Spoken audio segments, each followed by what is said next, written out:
Hola mis hermanos, Dios los bendiga. En el grupo de bendición del día de hoy vamos a estar terminando el capítulo 2 del Evangelio de Juan y vamos a ver en este estudio, vamos a estar viendo desde el versículo 13 hasta el versículo 25. La Biblia que voy a estar usando el día de hoy es la Reina Valera de 1960 y titula esta porción de la palabra Jesús purifica el templo. Entonces, para poder continuar, vamos a hacer lo más importante, que es colocar este espacio en las manos de nuestro Señor, colocar este espacio en el altar de Dios.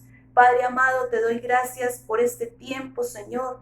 Te doy gracias por este grupo de bendición, Señor. Te doy gracias por esta palabra y te pido, Dios de los cielos y de la tierra, que tomes el control de mi vida, que me dirijas, Espíritu de Dios, para enseñar esta que es tu mensaje, Señor.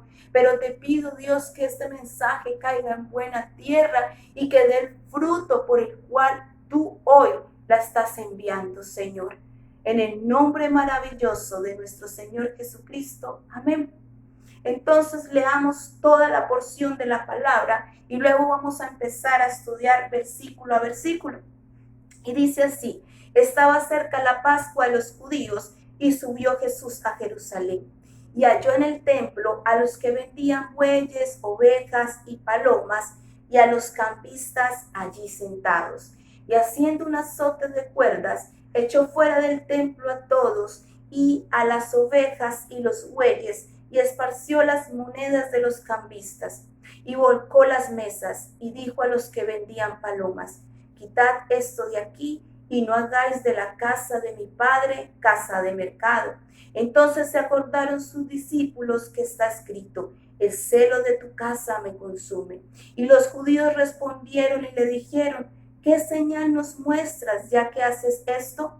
Respondió Jesús y les dijo: destruid este templo y en 3 días lo levantaré. Dijeron luego los judíos: en 46 años fue edificado este templo, y tú en 3 días lo levantarás. Mas él hablaba del templo de su cuerpo. Por tanto, cuanto resucitó de entre los muertos, sus discípulos se acordaron que había dicho esto, y creyeron la escritura y la palabra que Jesús había dicho. El versículo 23, 24 y 25 en esta versión lo titula Jesús conoce a todos los hombres. Vamos a ver también estos 3 para que terminemos ese capítulo 2 el día de hoy. Amén.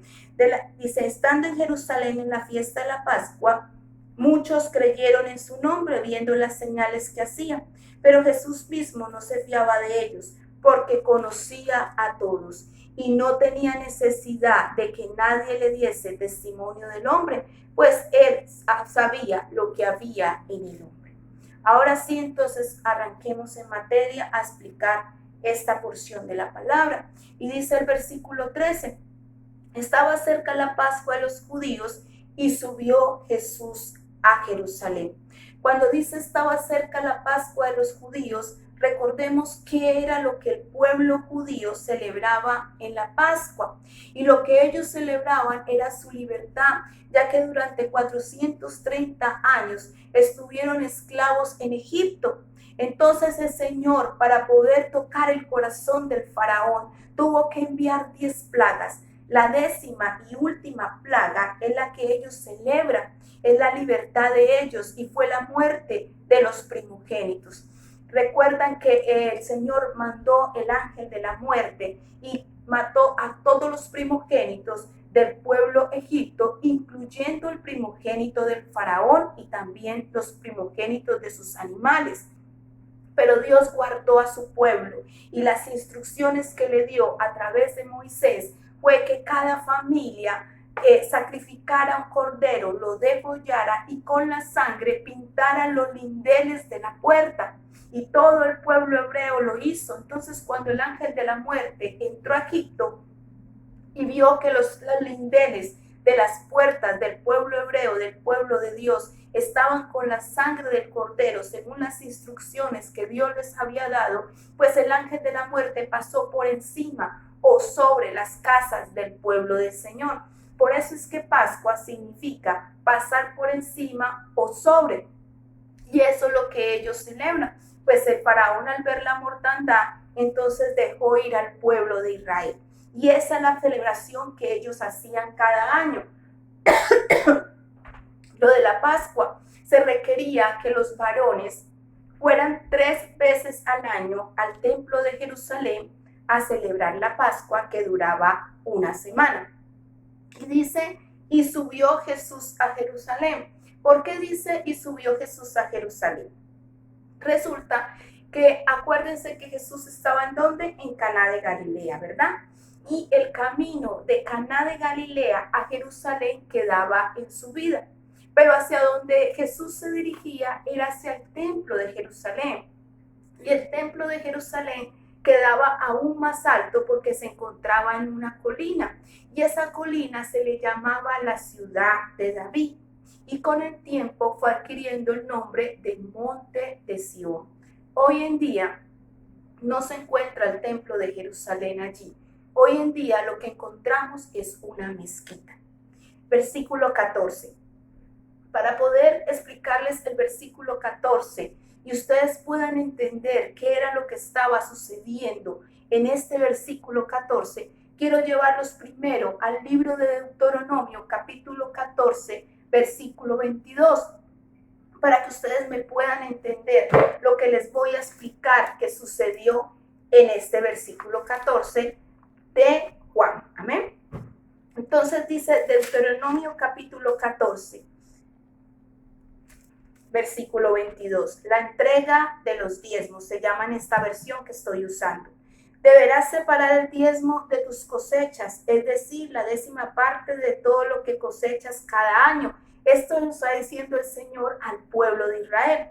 Lleva ese diezmo al lugar de adoración designado, el lugar que el Señor tu Dios elija para que su nombre sea honrado, y cómelo allí, en su presencia. Lo harás así con el diezmo de tus granos, tu vino nuevo, tu aceite de oliva y los machos de las primeras crías de tus rebaños y manadas. Esta práctica te enseñará a temer siempre al Señor tu Dios. Ahora bien, escuchen bien el versículo 24 y el versículo 25. Dice, ahora bien, cuando el Señor tu Dios te bendiga con una buena cosecha, podría suceder que el lugar de adoración que elija para que su nombre sea honrado quede demasiado lejos para llevar tu diezmo. En ese caso, puedes vender esa 10ª parte de tu cosecha y manadas, poner el dinero en una bolsa y dirigirte al lugar que el Señor tu Dios haya elegido. Resulta que el pueblo de Israel estaba disperso. Vamos a hablar del templo de Jerusalén. Entonces, vamos a hablar de lo que está pasando aquí, de lo que acabamos de leer. Resulta que como el pueblo estaba disperso y el Señor les daba una dirección de que tenían que dar su diezmo, lo acabamos de leer, si eran agricultores, tenían que dar el diezmo de su cosecha. Y eso es para esa época y es para esta época. Entonces, el Señor les dice, si el lugar queda muy lejos, muy retirado, el lugar que yo les digo que lleve el diezmo o la ofrenda o la primicia, entonces pueden vender ese grano y llevar ese dinero al lugar que les diga. Si van a hacer sacrificio de animales para el perdón de sus pecados y viven muy lejos, pueden vender su animalito e ir al lugar donde el Señor les diga y les dé la instrucción, comprar el animalito y sacrificarlo para el perdón de sus pecados. Y si vivían cerca, pues no había problema. Como estamos hablando del templo de Jerusalén, pues esto aplica también aquí.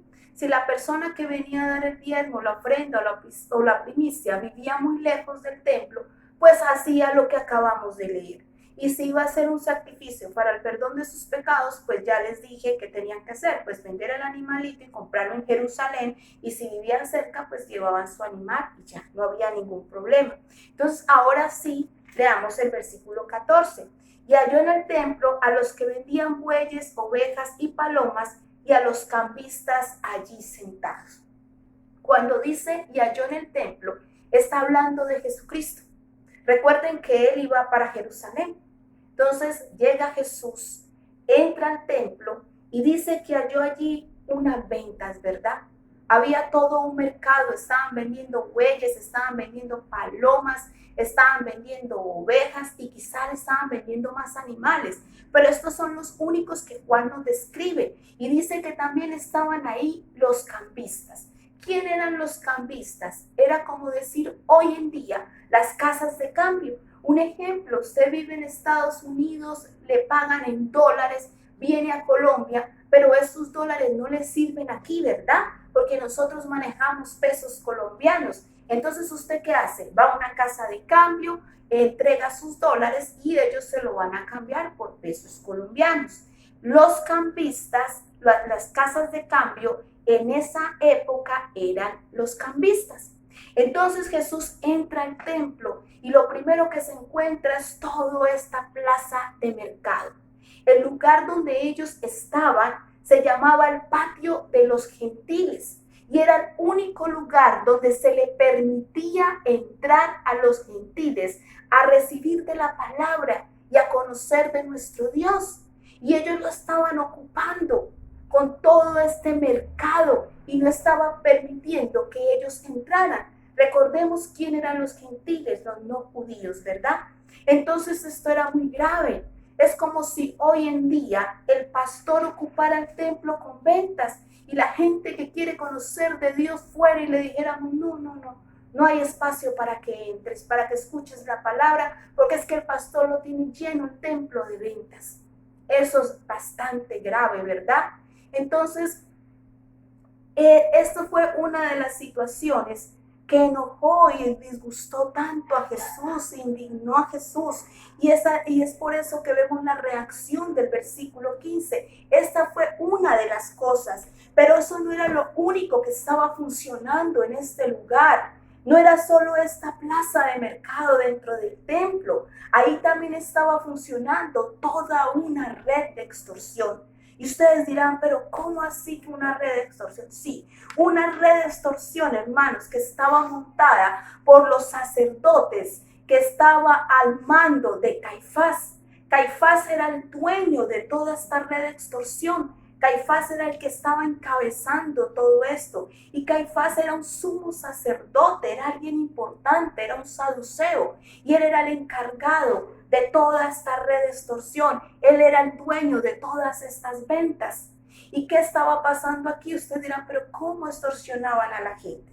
Resulta que los sacerdotes, según la ley de Moisés, eran los únicos autorizados de decir qué animalito era apto para el sacrificio y qué animalito no era apto para el sacrificio. ¿Se acuerdan que les dije que ellos hacían sacrificios para el perdón de los pecados? Entonces la ley decía que solo el sacerdote podía decir qué animalito era apto y cuál no, porque la ley decía también, o Dios a través de la ley decía, que no podían llevarle un animalito enfermo, un animalito, por decir algo, imperfecto, tuertico, con la patita partida, no, tenía que ser un animal perfecto, un animal sano. Entonces ellos se aprovechaban de esto. La gente llevaba su sacrificio y el animalito estaba sano y estaba bueno, pero ellos no lo aceptaban. Y eso se aprovechaban estos mercaderes que estaban a cargo de Caifás, al mando de Caifás, como los llamó Jesús, mercaderes. Entonces venía el pobre pastor que la mayoría eran pobres, los pastores que cuidaban las ovejas, había muchos que eran pobres. Y venía el pastor al templo de Jerusalén y traía su ovejita y decía, aquí traigo mi ovejita para el sacrificio, para que el Señor perdone mis pecados.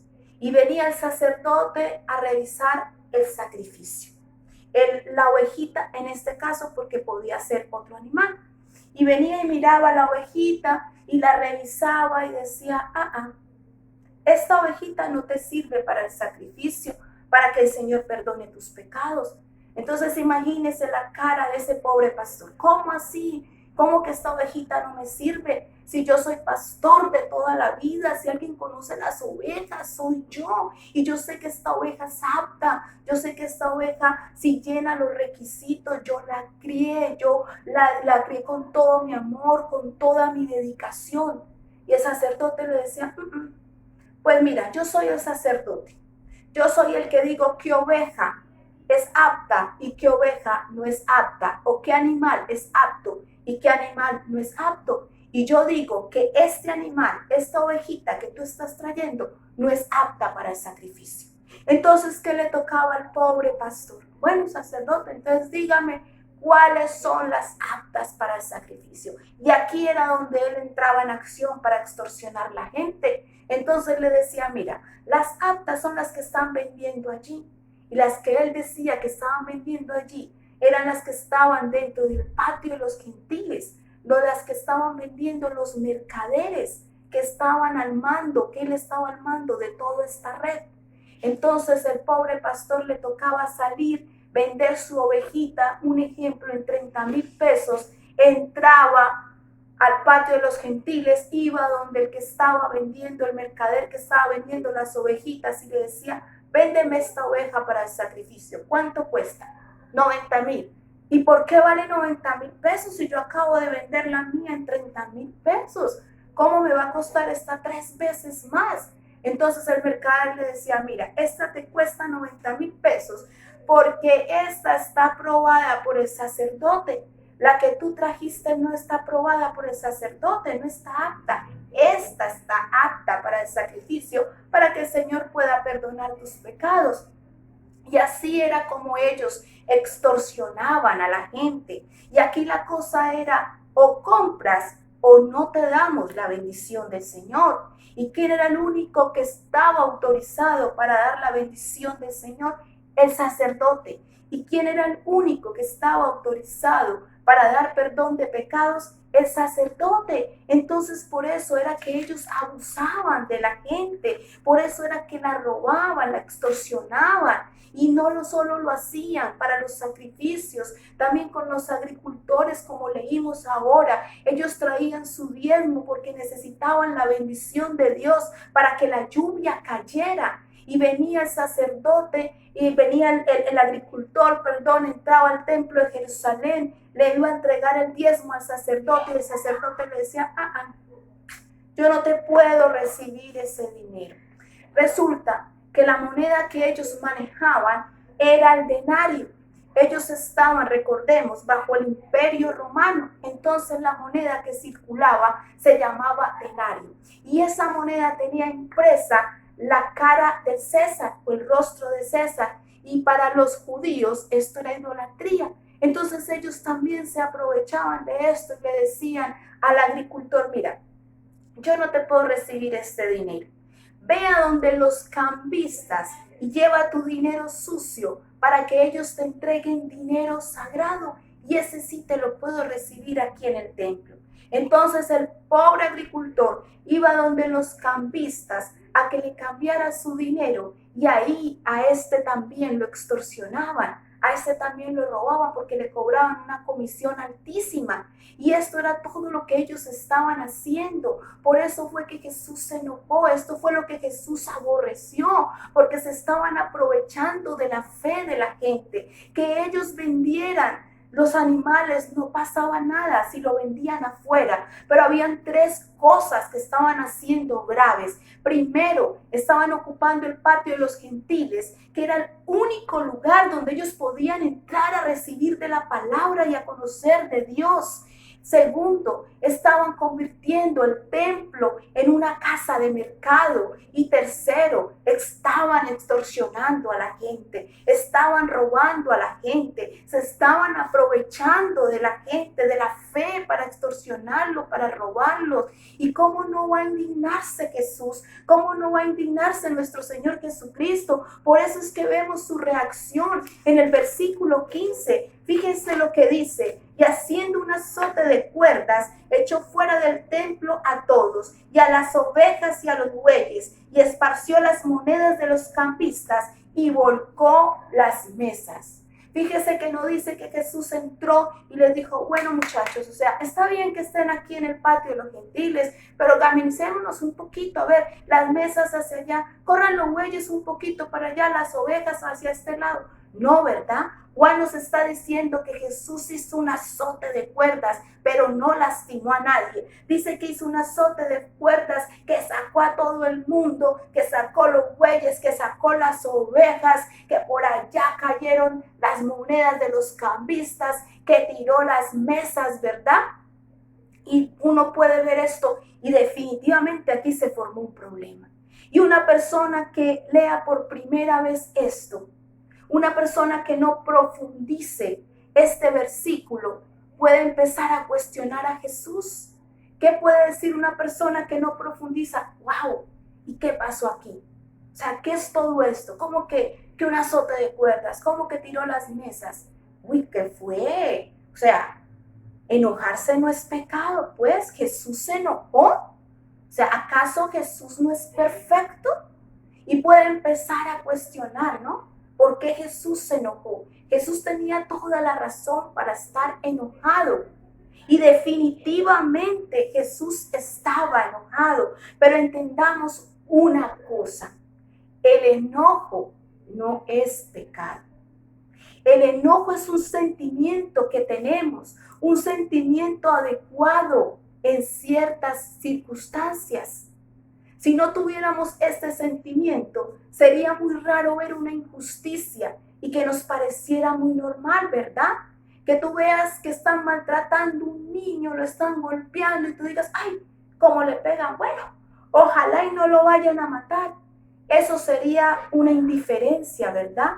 Eso sería una insensibilidad absoluta. Entonces, el enojo es necesario, ese sentimiento es necesario en nosotros y es correcto y lógico como cuando vemos injusticias. Pero tenemos que tener en cuenta algo también. La palabra nos dice en Efesios capítulo 4, versículo 26 y 27. Fíjense lo que dice: airaos, pero no pequéis, no se ponga el sol sobre vuestro enojo. Y miren lo que dice el versículo 27, ni deis lugar al diablo, para que no vayan a creer que como Jesús se enojó, entonces nosotros también nos podemos enojar y azotar. Entonces vamos a ver bien qué fue lo que pasó aquí. La palabra airaos está en una manera imperativa, como una orden, como un mandamiento. Y de pronto usted dirá, como un mandamiento, por fin un mandamiento que me sale. Airaos, hay como un mandamiento, pero no. Ojo, la palabra airaos viene de ira, sí, pero aquí nos está diciendo airaos, pero no pequéis. Entonces hay momentos en que el enojo y la ira tienen su lugar. Pero fíjense que Jesús no estaba enojado por algo que le estaban haciendo a él. Normalmente nosotros nos enojamos por cosas que nos hacen, pero cuando se trata de otra persona, solemos ser pacientes, ¿verdad? Y hay veces indiferentes. Pero Jesús está enojado, no por un enojo por sí mismo, no por un enojo egoísta. Jesús está enojado, pero por el celo de la casa de su Padre. Jesús está enojado por el celo de la gloria del Padre. Es por eso que Jesús está enojado. Y dice aquí, y no pequéis.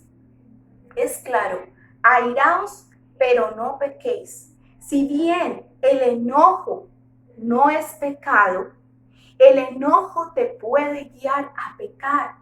Cuando nosotros, si el enojo nos domina y la ira nos domina y nosotros no somos los que dominamos el enojo y nosotros no somos los que dominamos la ira, ahí es donde el enojo y la ira nos guía a pecar.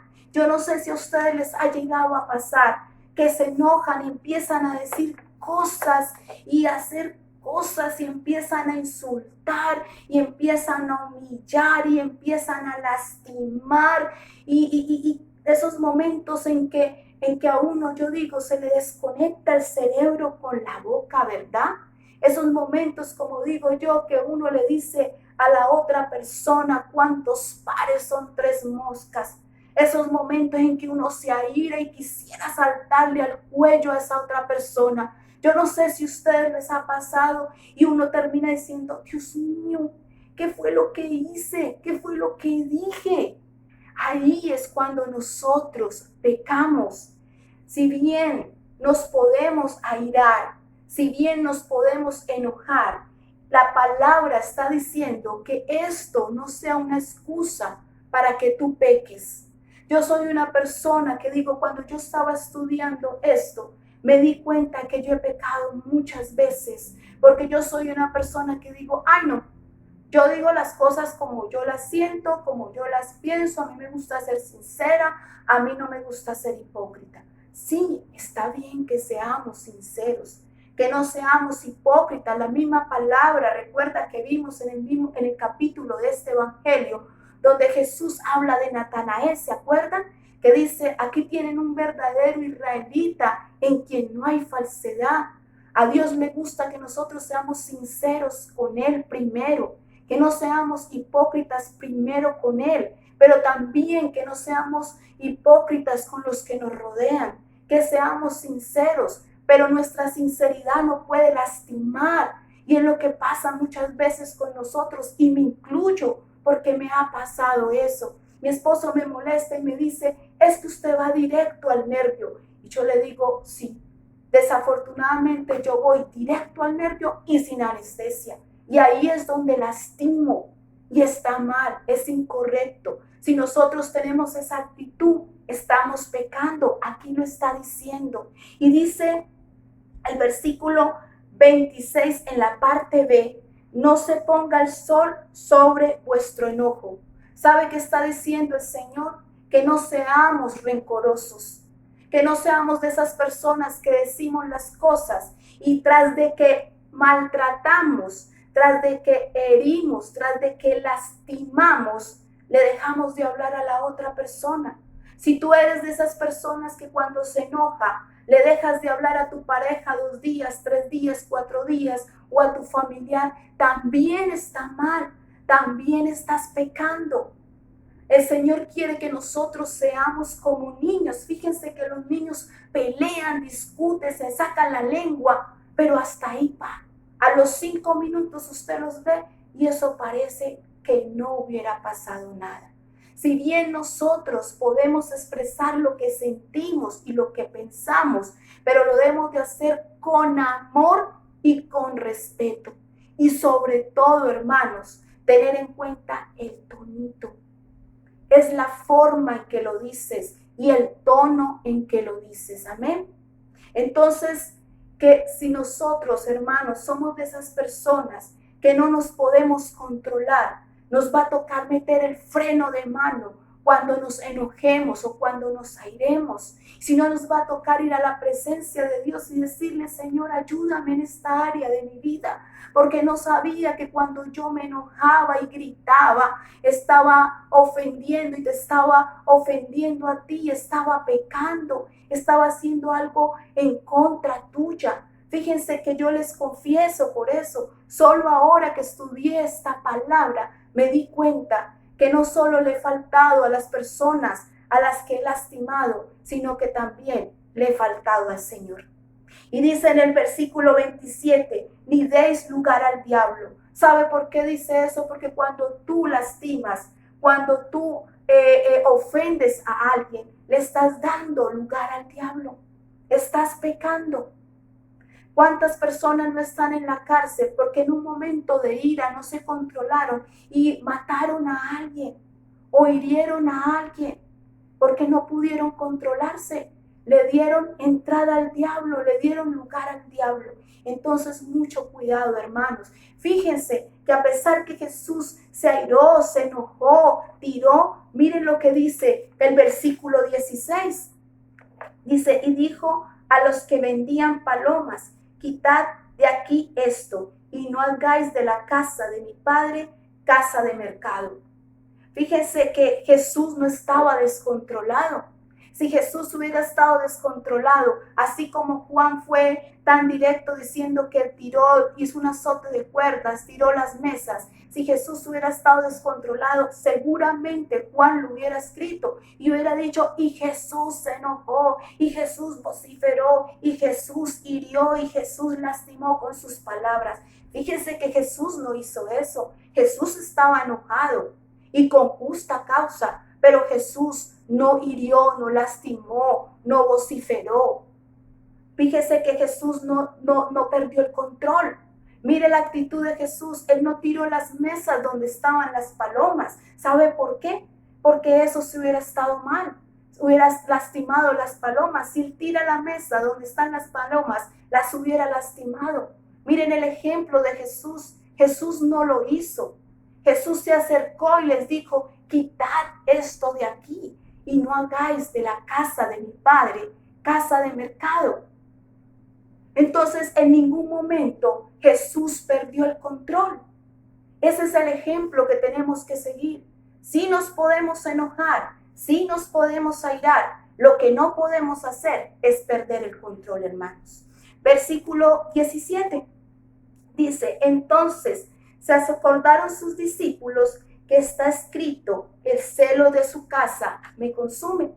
Entonces dice que cuando los discípulos escucharon esto, cuando Jesús hizo todo esto, cuando Jesús se acerca y le dice a los que estaban vendiendo las palomas, sacad esto de aquí y no hagáis de la casa de mi Padre casa de mercado. Ellos inmediatamente se acordaron del Salmo 69, versículo 9, donde el rey David está diciendo, Señor, me persiguen y me quieren matar solo por una cosa, porque tengo celo de ti, porque tengo celo de tu casa, porque tengo celo de tu gloria.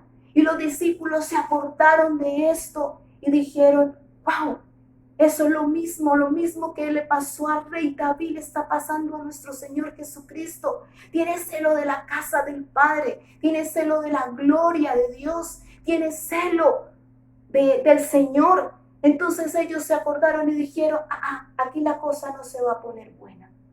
Así como al rey David lo quisieron matar, así como al rey David lo persiguieron, muy seguramente van a perseguir a Jesús, muy seguramente lo van a rechazar y muy seguramente lo van a querer matar. Así que ellos sabían que la cosa no estaba buena ya, que de ahí en adelante la cosa iba a ser complicada. Fíjense lo que dice el versículo 18. Y dice, y los judíos respondieron y le dijeron, ¿qué señal nos muestras ya que haces esto? O sea, Jesús saca todo, Jesús saca las ovejas, Jesús saca los bueyes, tira las mesas, las monedas de los cambistas caen por allá. Y los judíos, cuando habla de los judíos, está hablando de los fariseos, saduceos y escribas, los judíos no le reclamaron a Jesús por eso. Fíjese que los judíos no le dijeron, ve, ¿y por qué estás haciendo eso? ¿Por qué estás tirando las mesas? ¿Y por qué se nos estás tirando el negocio? Ellos no le reclamaron eso, porque ellos sabían que lo que estaban haciendo estaba mal. Ellos lo que le estaban reclamando es, ¿con qué autoridad lo estás haciendo? ¿Con qué autoridad vienes a quitarnos y a sacar todo lo que teníamos en el patio de los gentiles? Le están diciendo, muéstranos una señal. Dice, ¿qué señal nos muestra ya que haces esto? Y Jesús pudo haberle dicho, ok, ¿quieren señales? Está bien, saquen lápiz y papel. Y le hubiera podido decir las señales que iba a hacer. Primero, voy a calmar la tormenta. Segundo, voy a caminar sobre el agua. Tercero, voy a multiplicar panes. Cuarto, voy a multiplicar peces. Quinto, voy a sanar leprosos. Sexto, voy a levantar muertos. Séptimo, voy a liberar endemoniados. Jesús pudo haberles dicho todas las señales que él iba a hacer de ahí en adelante, pero Jesús no lo hizo. Jesús solo hizo una cosa y la vamos a ver en el versículo 19, 20 y 21. Dice, respondió Jesús y les dijo, destruid este templo y en 3 días lo levantaré. Dijeron luego los judíos, en 46 años fue edificado este templo y tú en 3 días lo levantarás. mas él hablaba del templo de su cuerpo. Y no entendieron. Jesús les estaba hablando, muy seguramente se estaba apuntando a sí mismo cuando les dijo, destruid este templo. Fíjense que no está diciendo destruid el templo, está diciendo destruid este templo. En aquella época el templo tenía una gran importancia política y religiosa, pero a la verdad la presencia de Dios ya no se encontraba allí. Y si ustedes ven, es muy curioso que él usa la palabra levantaré. Fíjense que en la próxima clase, en el capítulo 3, el versículo 14 de este mismo evangelio, miren lo que dice. Le dice Jesús a Nicodemo, y como Moisés levantó la serpiente en el desierto, así es necesario que el Hijo del Hombre sea levantado. Estaba hablando con total claridad, con toda la claridad, pero ellos no le entendieron. Ellos no entendieron de lo que el Señor estaba hablando. El Señor lo que les estaba diciendo, cuando destruí este templo, les estaba hablando claro, les estaba hablando de una señal, que era la muerte y su resurrección. Pero muy seguramente los discípulos tampoco entendieron de lo que Él estaba hablando. No pudieron ver que lo que estaban haciendo dentro del templo estaba mal, menos les iban a entender al Señor Jesucristo lo que estaba hablando, la señal. Él no les dio ninguna otra señal, solo les dijo esa, excepto una, la señal de su muerte y su resurrección. Pero ellos no entendieron, ellos no lograron ver qué era lo que Él les quería decir, qué era lo que les quería mostrar. Fíjese lo que dice el versículo 22. Por tanto, cuando resucitó de entre los muertos, sus discípulos se acordaron que había dicho esto y creyeron la escritura y la palabra que Jesús había dicho. Solo hasta su muerte y su resurrección, nos dice este versículo, fue que los discípulos creyeron en la escritura. Solo hasta ese momento. Y fíjese lo que dice el versículo 23. Aquí es donde titula Jesús conoce a todos los hombres. Y dice el versículo 23, estando en Jerusalén en la fiesta de la Pascua, muchos creyeron en su nombre, viendo las señales que hacía. Y eso en primer lugar, si uno lo lee, dice, uy, muchos creyeron en su nombre, qué bendición. No fue uno, ni dos, ni tres, sino muchos, gloria a Dios. Pero no, tengan en cuenta lo que dice aquí. Creyeron en su nombre, pero fíjense lo que dice, viendo las señales que hacía. Solo por las señales fue que ellos creyeron en Jesús. Y mire lo que dice el versículo 24 y 25. Pero Jesús mismo no se fiaba de ellos porque conocía a todos. Y no tenía necesidad de que nadie le diese testimonio del hombre, pues él sabía lo que había en el hombre. Creyeron en su nombre, dice en el versículo 23, ¿verdad? Pero en el versículo 24 dice que Jesús no se fiaba de ellos. Y usted de pronto dirá, no, pues qué esperanza la que tengo yo, porque yo creo en Jesús. Él me conoce mi corazón. Y está diciendo que estos creyeron, pero Él no se fiaba de ellos. Entonces muy seguramente tampoco se fía de mí. Pero miren esto, aquí hay un elemento clave. Y es que dice que creyeron, pero viendo las señales. Si las señales son importantes, hermanos, cuando las entendemos como señales, ahí son importantes. ¿Para qué sirve una señal? Para dirigirnos, para guiarnos y para orientarnos, ¿verdad? Si una persona coloca una señal aquí que dice baño con una flecha que se dirige hacia allá, esa persona que colocó esta señal espera que tú no te quedes viendo la señal y creas que aquí queda el baño, sino que entiendas que esta señal te está dirigiendo, te está guiando, te está orientando hacia donde queda el baño. Que el propósito de esta señal es que tú entiendas que el baño no queda aquí, sino que el baño queda hacia donde te está dirigiendo. Jesús hizo muchas señales, pero no para que se quedaran viendo las señales, porque las señales en sí mismas no sirven de mucho, hermanos. Una persona le puede decir al Señor que sane un familiar, que sane un amigo, para creer en Él, y Jesús en su infinita misericordia lo puede hacer. Y aunque creyeras viendo eso, esa fe no te va a salvar. Esa fe es una fe aparente, es una fe ineficaz.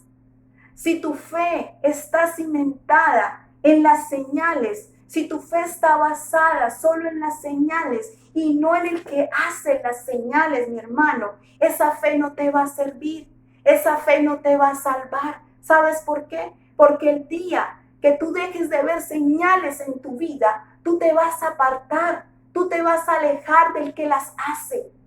Fíjense que el pueblo de Israel vio muchas señales. ¿Se acuerdan? Dios abrió el mar rojo. Esa fue una de las señales poderosas. Todas fueron poderosas. Otra señal que vieron fue que caía maná del cielo, caían codornices, había una nube que los resguardaban en la mañana y en la tarde, la columna de fuego en la noche. Si alguien vio señales fue el pueblo de Israel. Y fíjense que no entraron a la tierra prometida, y dice la palabra que no entraron por falta de fe. Entonces, ¿qué pasó? Vieron señales, pero les faltó fe y no pudieron por eso entrar a la tierra prometida. Pero vámonos al versículo 22 de nuevo a los discípulos, y dice: por tanto, cuando resucitó de entre los muertos, sus discípulos se acordaron que había dicho esto y creyeron la escritura y la palabra que Jesús había dicho. Fueron donde la señal estaba apuntando a la palabra. Los discípulos entendieron. Los discípulos fueron donde la señal estaba dirigiendo, donde la señal los estaba guiando, donde la señal los estaba orientando hacia las escrituras. Fíjense que dice que en ese momento creyeron en las escrituras y en lo que Jesús había dicho. ¿Sabe por qué es tan importante la palabra? ¿Sabe por qué es tan importante la escritura, hermano? Porque la fe solo es edificada a través de la palabra. En Romanos 10:17 dice: así que la fe es por el oír, y el oír por la palabra de Dios. Por eso es necesario que nos alimentemos de la palabra. Fíjese que en el orden en que Juan cuenta las cosas es muy claro. Él nos habló antes de esta purificación del templo, nos habló de las bodas de Caná, ¿recuerdan? Y en las bodas de Caná hubo un suceso de fracaso. Se acabó el vino, ¿lo recuerdan? ¿Y qué hizo Jesús? Vio unas vasijas, unas tinajas vacías. Así son nuestra vida muchas veces, como esas tinajas vacías. ¿Y qué hizo el Señor? ¿Recuerdan qué le dijo a los sirvientes? Que la llenaran, ¿verdad? ¿De qué? De agua. ¿Y sabe qué es el agua? La palabra. La escritura es el agua. Y le dijo: llénenla hasta el borde. ¿Y qué hizo con esa agua? La convirtió en vino. Y el vino es símbolo de gozo y de alegría, hermanos. Tenemos que ir a la palabra, llenarnos de la palabra, para que el Señor la convierta en gozo y alegría en nuestras vidas. La palabra, solo a través de ella nuestra fe es edificada. Solo a través de la palabra se rompen cadenas. Solo a través de la palabra se pudren yugos, hermanos. Solo a través de la palabra tú conoces de Dios. Solo a través de la palabra tú conoces sus pensamientos. El Señor quiere que tú escudriñes la escritura. Que tú no seas como esas personas que tienen la Biblia en la casa y la tienen guardada en un cajón, en un nochero, y la ponen en el nochero, en el cabezal de la cama, creyendo que ese mensaje va a pasar por ósmosis a su mente y va a bajar a su corazón. No, hermanos, tenemos que ir a la palabra, tenemos que ir donde nos apuntan las señales, al Señor y a su palabra. Que no seas como esos que tienen una Biblia y la tienen abierta en el Salmo 91 o en cualquier salmo o parte de la escritura que crean y la tienen ahí abiertica. Y uno le dice, porque yo he visto y lo he escuchado. Uno le dice, ay, ¿y usted para qué tiene la Biblia allí? Ah, no, yo la tengo ahí abierta en el Salmo 91 para que el Señor guarde de mi hogar, para que el Señor nos bendiga. No, hermano, ahí no pasa nada. Si usted de los que tiene la Biblia abierta allí y no la lee ni la toca, sino solo cuando le va a quitar el polvo, entonces usted tiene esa Biblia como un amuleto, como un agüero. Eso es como el que tiene un pedazo de sábila detrás de la puerta. Así está usted si así la tiene. No la tenga más guardada, sáquela y léala. Hay gente que dice, no, es que me compré una Biblia de lujo que me costó 300,000 pesos. ¿Sí? Y es una Biblia de lujo, como dice, porque no la leen. Creen que porque compraron, hicieron el sacrificio de comprar una Biblia de 300,000 pesos, Dios los va a bendecir. No, esos sacrificios para Dios no tienen validez. A Dios no le importa si tu Biblia vale 5,000 o si tu Biblia vale 200,000. Al Señor lo que le importa, mi hermano, es que tú la leas, que tú la escudriñes. Fíjense lo que dice el Salmo capítulo 1, versículo 2 y versículo 3. Me encanta este Salmo. Dice, sino que te deleites en la ley del Señor, meditando en ella de día y de noche. La ley es la palabra. Y dice que la leas y medites de día y de noche, que pienses en ella en el día y en la noche. Y dice el versículo 3, son como árboles plantados a la orilla de un río, que siempre dan fruto y en su tiempo sus hojas nunca se marchitan y prosperan en todo lo que hacen. ¿Sabes por qué prosperan en todo lo que hacen? Porque la palabra te da sabiduría. Fíjese en el rey Salomón. El rey Salomón no le pidió a Dios riquezas. El rey Salomón no le pidió que matara a sus enemigos. El rey Salomón no pidió largura de vida. El rey Salomón le pidió al Señor sabiduría y fue el reinado más próspero que ha podido existir. Y no solo fue el próspero, sino todo el pueblo. ¿Por qué? Porque la sabiduría es la que te hace prosperar. Y la palabra es la que trae sabiduría a tu vida. Lee la palabra, hermano. Lee la palabra y ponla en práctica. Eso es lo que quiere el Señor. Que medites en ella de día y de noche, pero que también pongas en práctica lo que Él te está hablando, porque es que la palabra es la voz de Dios. Que pongas en práctica lo que el Señor te está diciendo, lo que el Señor te está hablando a través de la Escritura, hermanos. Y estos hombres estaban viendo las señales, pero no creían en Jesús. Solo creyeron fue por las señales, y es por eso que Jesús no se fía de ellos. Es por eso que Jesús no se fía de ellos, hermanos. Y así somos nosotros muchas veces. Y cuando nosotros solo vemos las señales, Jesús tampoco se fía de nosotros. Nos ama así. Murió en la cruz por ti y por mí. Y murió en la cruz también por ellos. Pero no podemos ser de esos que solo nos movemos por las señales. Amén. Para terminar, mis hermanos, pidámosle al Señor que siga transformando nuestra vida. Que así como transformó el agua en vino, que siga transformando nuestras vidas. Es necesario que el Señor todos los días nos siga transformando. Pidámosle al Señor que nos guarde de estorbar con nuestro mal testimonio a otras personas que quieran conocer, así como hicieron esos mercaderes y esos sacerdotes que estorbaban en el patio los gentiles para que estos pudieran conocer del Señor. Que el Señor nos guarde que por nuestro mal testimonio, nuestra mala actitud, nuestro mal comportamiento, estorbemos y seamos piedra de tropiezo para otros. Pidámosle al Señor que nos guarde de que solo nos movamos por las señales. Que nuestra mirada esté puesta en Cristo. Que nuestros pies estén firmes sobre la roca que es Él. Que vayamos a la palabra, que nos alimentemos de la palabra todos los días. Que mantengo muy ocupado. No, saca 5, 10, 15 minutos. pero saca un tiempo para el Señor, para leer su palabra. Recuerda que la fe solo es edificada a través de la palabra. Pidámosle al Señor que nos limpie. Fíjate lo que dice en 1 Corintios 3:16, que nosotros somos templo del Espíritu Santo y el Espíritu Santo no habita en templos donde hay pecado, donde no hay santidad. Ahí no está el Espíritu Santo. ¿Quién es el único que puede entrar a tu casa? ¿Quién es el único que puede limpiar todo aquello que a Dios no le agrada? Solo el Señor. ¿Quién puede limpiar tu casa? Solo tú. Solo tú puedes entrar a tu casa y sacar todo aquello que no te agrada. ¿Quién es el único que puede entrar y limpiar esta casa y este templo? Nuestro Señor Jesucristo, porque pagó a precio de sangre por este templo, por esta casa.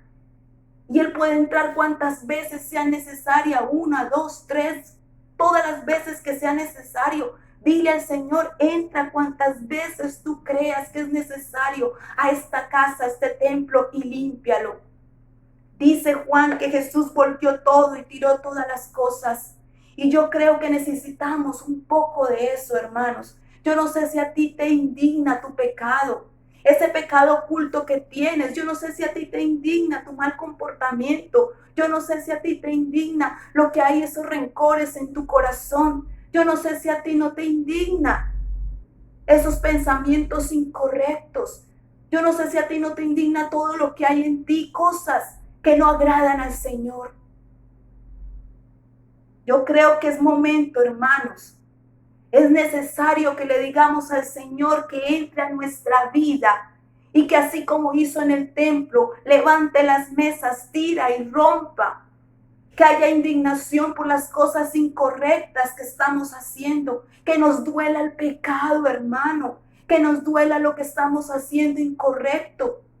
Así sea que estemos maltratando a la gente, así que sea solo que estamos ofendiendo, que ese mal comportamiento nos duela. Dice el Salmo 139, versículo 23 y 24, está hablando el rey David, le está diciendo el Señor, examíname. Pidámosle al Señor que nos examine, que entre y examine nuestro corazón. El Salmo 19:12 dice, libra de mis errores que me son ocultos. Digámosle al Señor que nos libre de esos errores, aún de esas cosas que creemos que están bien, pero están mal ante sus ojos. Que nos reargulla, que nos confronte. Pidámosle al Señor que si es necesario que nos discipline, pues que entre y nos discipline. La disciplina duele, pero si es necesario que el Señor lo haga, pues si es el tiempo para que el Señor entre y nos discipline, que lo haga, mis hermanos. La palabra dice que no menospreciemos la disciplina del Señor. Fíjense que yo les he dicho que la ley vino por Moisés, pero la gracia y la verdad vinieron por medio de nuestro Señor Jesucristo. Nosotros estamos en la gracia. El Señor lo único que te pide es que te arrepientas de tu pecado, que vayas, te presentes delante de Él, lo confieses, te arrepientas y te apartes. Él no te pide nada más, solo eso, 3 cosas, hermano, solo 3 cosas. Busca la presencia del Señor. Confiésale lo que estás haciendo mal, pídele perdón, pero que en realidad te duela tu pecado y apártate de él. Moisés convirtió el agua del río Nilo en sangre, pero Jesús convirtió el agua en vino. ¿Qué quieres tomar, hermano? ¿Sangre o vino? Ese no es el tiempo para que estemos tampoco en un letargo espiritual. Eso también es pecado, hermano. Estar ahí adormitados. No. Este es el tiempo que tenemos que levantarnos, buscar la presencia de Dios, orar, leer la palabra. Ese es el tiempo, mis hermanos, que tenemos que vivir nuestra fe en espíritu y en verdad. Estar en ese letargo también es pecado. Dios no te quiere ver ahí todo el día pasivo. No, sácale tiempo al Señor y ya levántate. Ya no mire más atrás. Si has hecho cantidad de cosas incorrectas, solo pídele perdón a Dios. Él dice que Él hace borrón y cuenta nueva. Empieza una nueva vida con el Señor, un nuevo tiempo con el Señor, una nueva vida espiritual con el Señor. Amén. Y gloria a Dios por este mensaje, mis hermanos. Cerremos entonces este grupo con una oración. Padre amado Señor, te doy gracias por este tiempo. Y te pido, Señor, que como hoy aprendimos, que nuestros ojos no estén puestos solo en las señales, Dios. Que nuestros ojos estén puestos en ti, el que hace las señales, en tu palabra. Que ese sea el tiempo que nos levantemos en espíritu y en verdad, Dios. Que busquemos tu presencia, que busquemos tu gloria, que busquemos la llenura de tu Santo Espíritu, Padre. Gracias, mi Dios, por este tiempo. Gracias, Señor, por tu mensaje. Gracias, Señor, por tu palabra, que es la que trae salvación a nuestras vidas, Dios. Te bendecimos, Señor, en el nombre maravilloso de nuestro Señor Jesucristo. Amén y amén. Dios los bendiga, mis hermanos.